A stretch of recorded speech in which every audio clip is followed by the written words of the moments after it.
Pete the Tech Guy, and this is the latest of our subscriber-only commentaries. If you're watching the teaser and want to see the entire commentary, go to DaTipJar.com. That's DaTipJar blog.com. Hit the tip jar for any amount, and I will send you the link to this commentary. Hit subscribe for any amount, and I will send you these commentaries every single week. Well, right now I'm at First Ave in Needham, Massachusetts, right by Mighty Subs, one of the great sub places around. In fact, you've not eaten a sub until you've gone to Mighty Subs. And I'm going to talk about someone who will never ever be seen at Mighty Subs to work. And that someone is Gordan Ramsey. Gordan Ramsey has a television show, as you may know, called Ramsey's Kitchen Nightmares. And what happens is Gordan Ramsey goes to a restaurant. He finds problems, all kinds of problems. Restaurants failing for whatever reason. Ramsey comes in and in 4 days tries to turn it around. Generally, Ramsey will show up. Maybe it's the food that's bad. Maybe it's not clean.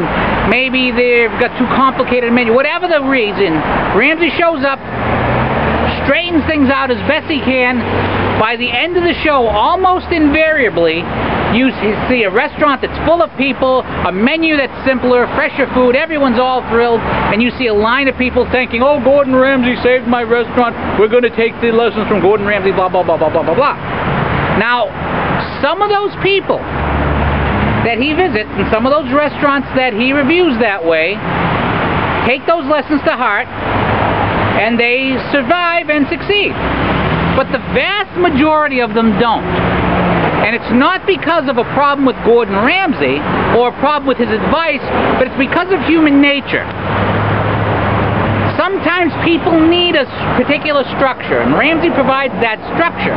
Now, once he leaves and there's nobody in charge who takes that structure to heart, it becomes much easier to cut corners, it becomes much easier to fall back into old habits that are bad.